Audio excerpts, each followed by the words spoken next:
तो आप क्या समझते हैं कि पाकिस्तान की जो म्यूजिक इंडस्ट्री है क्या वाकई तरक्की कर रही है या सिर्फ सोशल मीडिया के व्यूज तक का खेल बन के रह गई है?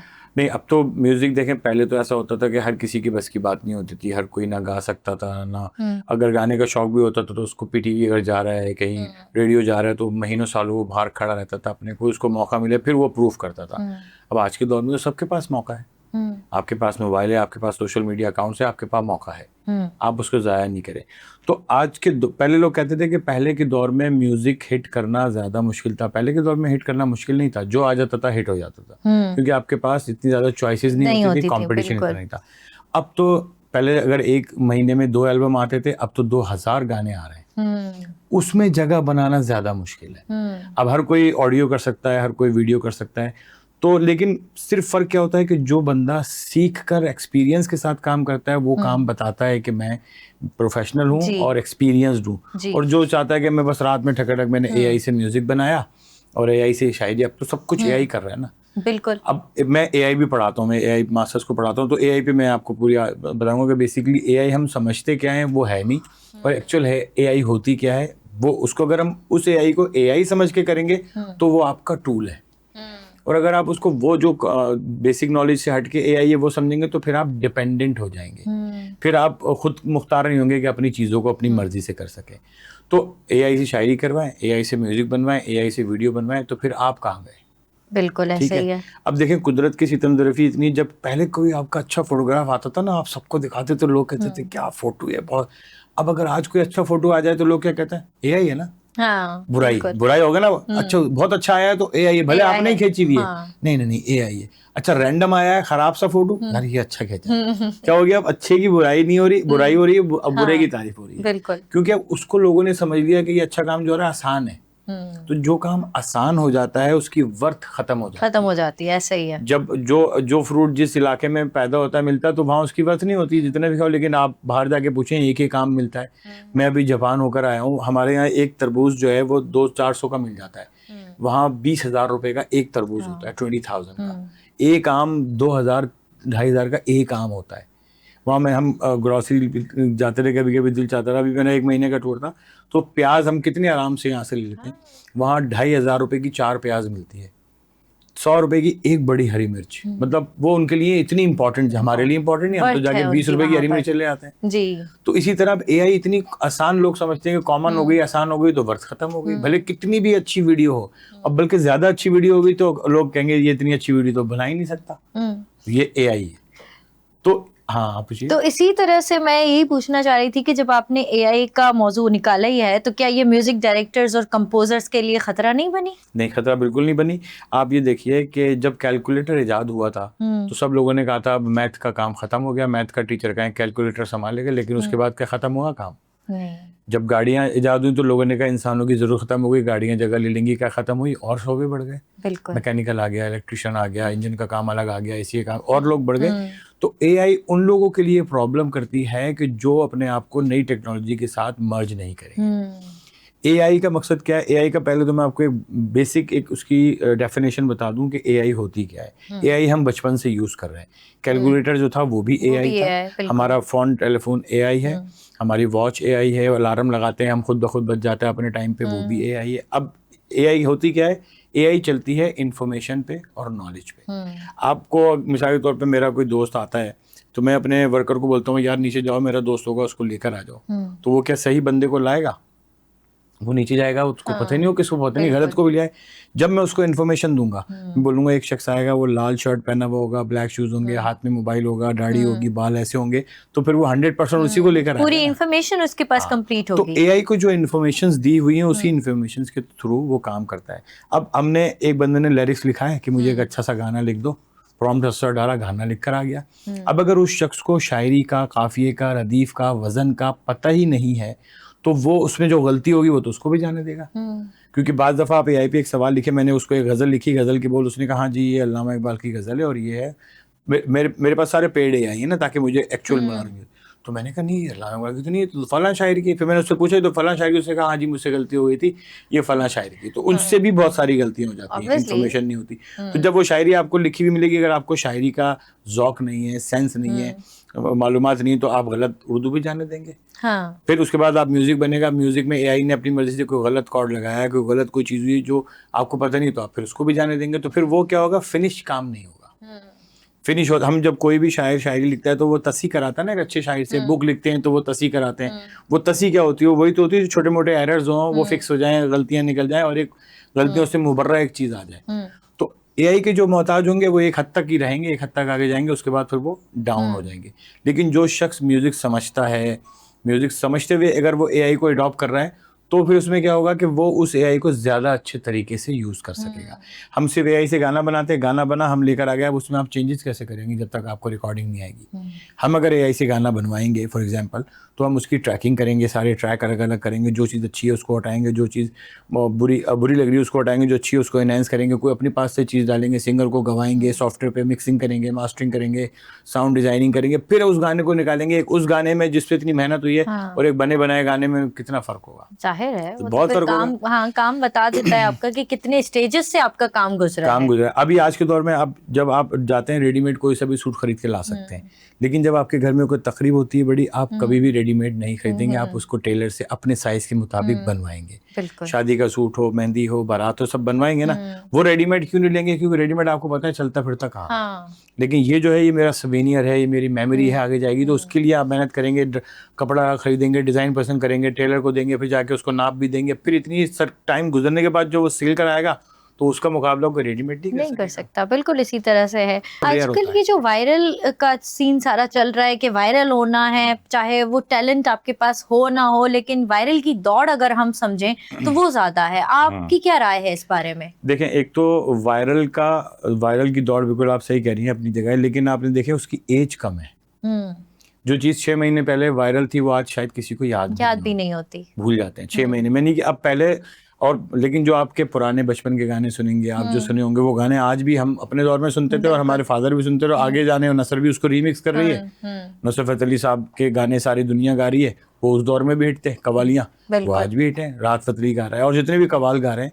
आतिफ असलम पुराने सिंगर्स के गाने गाए उसने, जब कोई बात बिगड़ जाए, आपको याद होगा वो गाना कुमार सानू का था, वो आतिफ असलम ने गाया, तो लोग आतिफ असलम के नाम से जानते हैं उसको।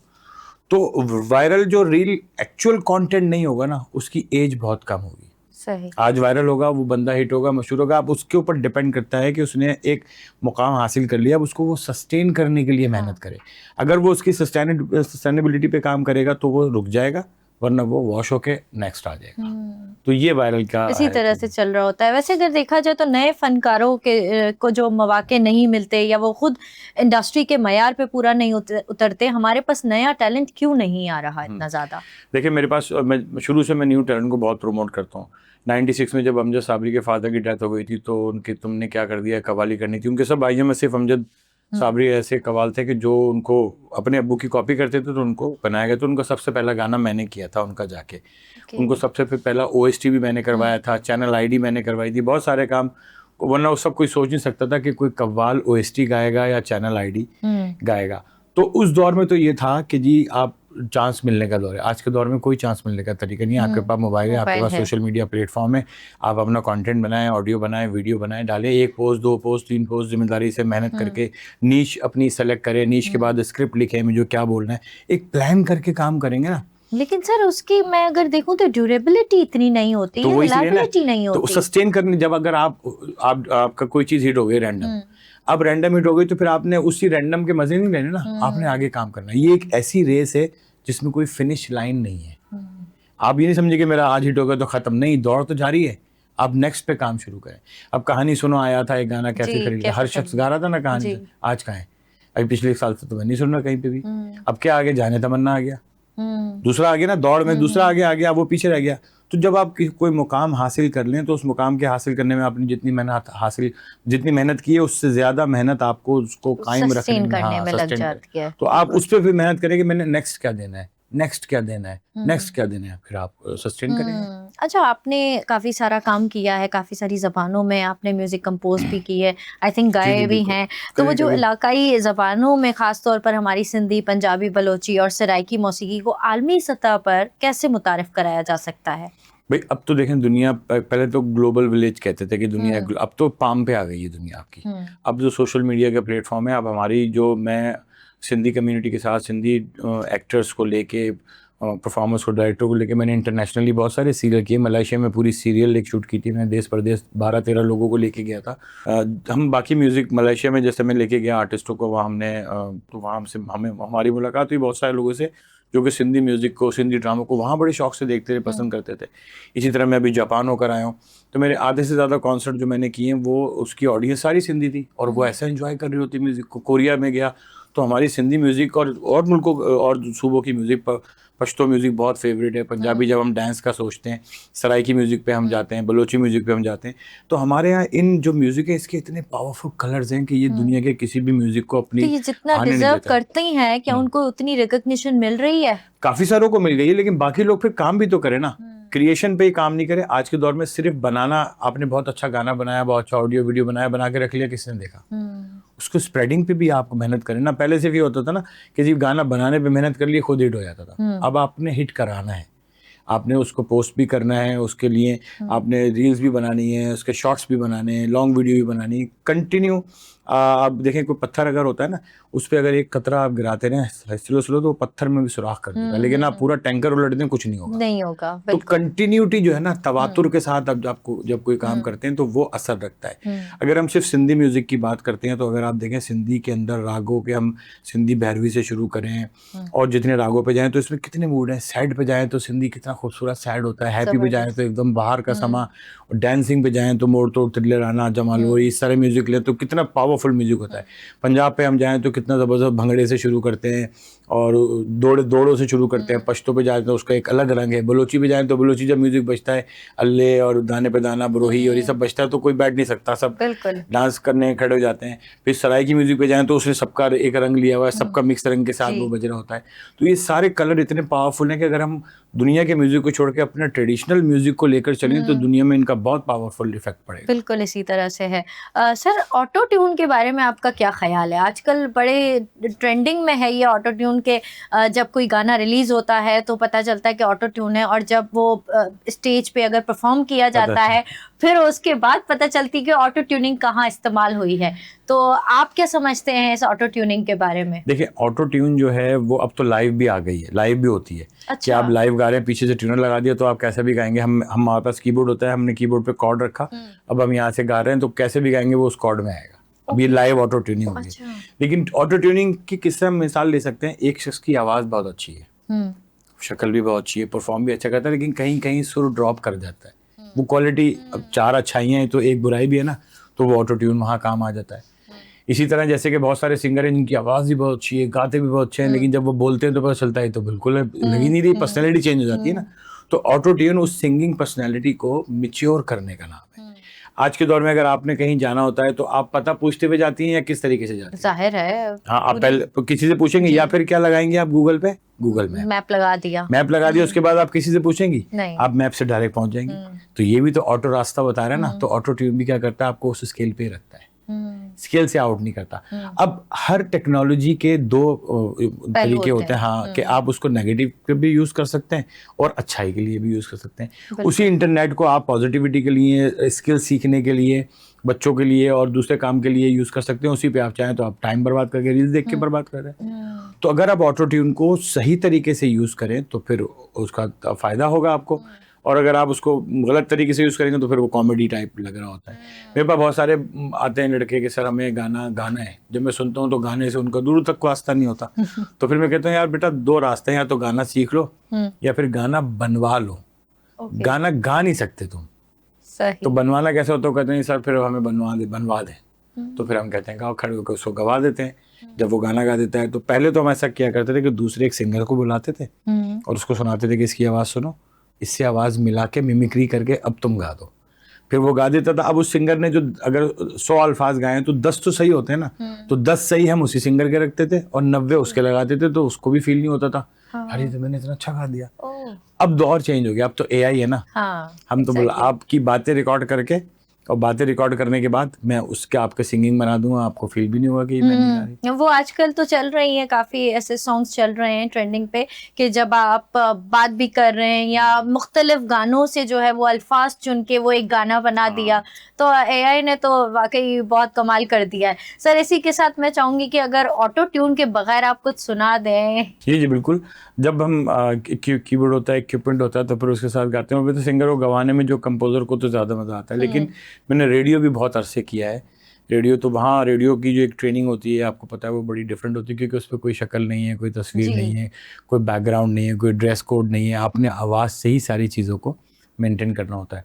तो वहाँ पे मैं अपनी लिरिक्स का दिल की बातें एक प्रोग्राम किया करता था एफएम पे, काफ़ी सालों किया मैंने। अच्छा। तो उस पर हम शायरी बोलते थे, क्योंकि और वॉइस ओवर का आपको पता होगा कि एक वॉइस ओवर है, एक डबिंग है, डबिंग भी करते हैं, और एक जो शायरी की या दूसरी तरह की एक डायलॉग होते हैं वो करते हैं, एडीआर।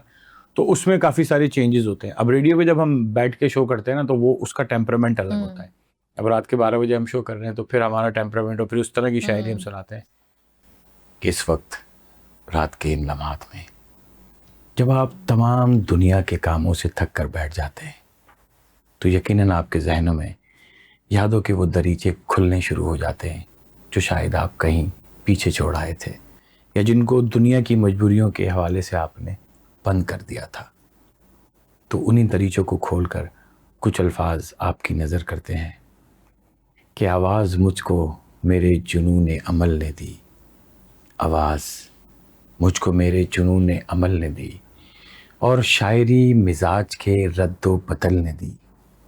अपना हरम तो तूने बनाया है शानदार, अपना हरम तो तूने बनाया है शानदार, और मेरी झोपड़ी यूं ही सहरा में जलने दी। अब रेडियो पे जब हम बैठ के शो करते हैं ना, तो वो उसका टेम्परामेंट अलग होता है। कि इस वक्त रात के इन लम्हात में जब आप तमाम दुनिया के कामों से थक कर बैठ जाते हैं, तो यकीनन आपके जहनों में यादों के वो दरीचे खुलने शुरू हो जाते हैं जो शायद आप कहीं पीछे छोड़ आए थे, या जिनको दुनिया की मजबूरियों के हवाले से आपने बंद कर दिया था। तो उन्हीं दरीचों को खोलकर कुछ अल्फाज आपकी नज़र करते हैं कि आवाज़ मुझको मेरे जुनून ने अमल ने दी, आवाज़ मुझको मेरे जुनून ने अमल ने दी, और शायरी मिजाज के रद्दो बदल ने दी। अपना हरम तो तूने बनाया है शानदार, अपना हरम तो तूने बनाया है शानदार, और मेरी झोपड़ी यूं ही सहरा में जलने दी। तो ये रात के लम्हात में ये आप टोन रखेंगे तो फिर रेडियो पे ज़्यादा इम्पैक्ट करेगा। अगर आप दिन के वक्त शो कर रहे हैं तो फिर वो ड्राइव टाइम होगा, तो फिर आपका दौर, आपका बस स्टाइल, आपकी आवाज़ चेंज हो जाएगी, क्योंकि इस वक्त आप ड्राइव करते हुए घर जा रहे हैं रात का। रात अभी बहुत दूर है, रात का पहर शुरू होने में अभी काफ़ी टाइम है। तो आप सोचेंगे कि मैं कुछ चुलबुला सा मस्ती भरा गाना सुनूं, तो आइए आपको सुनाते हैं एक ऐसा गाना जो आपकी जो सारी थकाने वो दूर करके आपके अंदर एनर्जी को दोबारा जिंदा कर देगा। तो सुनते हैं गाना और ड्राइव करते हुए अपने घर पहुँचते हैं। फिर ये एक आवाज़ का वक्त के लिहाज से टोन चेंज हो जाएगा। अब जैसे मैं कमर्शियल्स की वॉइस ओवर्स करता हूँ, तो अगर वो कोई एग्जीक्यूटिव टाइप का होता है तो फिर उसमें फिर इसी तरह होता है कि 2, 4, 3 कमरों के लग्जरी अपार्टमेंट्स, पहले आइए पहले पाइए, कि जी ये है बंडल आपके लिए ला रहा है एक ऐसा इनाम जो देगा आपको 100 GB बिल्कुल फ्री। यहाँ पिच हाई हो जाती है, वहां पिच लो हो जाती है। तो आवाज के इसी उतार चढ़ाव को जिस तरह हम गानों में यूज करते हैं, इसी तरह हम वॉइस ओवर के वक्त बोलते वक्त भी रिकॉर्ड कर सकते हैं। तो उसके जो कैरेक्टर होता है आप उस कैरेक्टर के हिसाब से अप एंड डाउन कर सकते हैं, क्योंकि अल्लाह ताला ने आपको 3 ऑक्टेव दिए हैं, लो, मिड, हाई। अब अगर जब मैं एडीआर पढ़ाता हूँ बच्चों को तो मैं समझाता हूँ कि देखो अच्छा बुरा कुछ नहीं होता। जब मैं कोरिया गया, बांग्लादेश गया, जापान गया, तो वहां आप देखें, थाईलैंड गया, वहां लोग शार्प बोलते हैं, वो उनका विलन भी हीरो भी इसी आवाज में बोल रहा होगा, नाक में और बारीक। जी जी। आप इंडिया पाकिस्तान में जाएंगे तो लो, अमिताभ बच्चन को ले लें, जियामुद्दीन साहब, तलत हुसैन साहब, सारे लो बोलते हैं। हाँ क्या हुआ। अब थोड़ा सा और मिड भी बोलते हैं। अगर हम सिंध की बात करें, सिंध के जितने कॉमेडियंस हैं आप देख लें सारे हाई नोट पे बोलते हैं, सही चाला था छा तो करो भाई, टक्कर दिखा बगाल को ना, ऐसा ही है, हाई नोट है ना। बिल्कुल। अगर आप हॉलीवुड की फिल्में देखें, आर्नल्ड को देखें, कमांडो को देखें, या उसको देखें जिस भी हीरो को, तो वो क्या बोलते हैं, hey, what do you think? No, I don't want. उनका सारा लो होता है। तो ये हर इलाके के हिसाब से उनका जिस तरह का एक जो लोग पसंद करते हैं, जो उनका टेम्परामेंट होता है।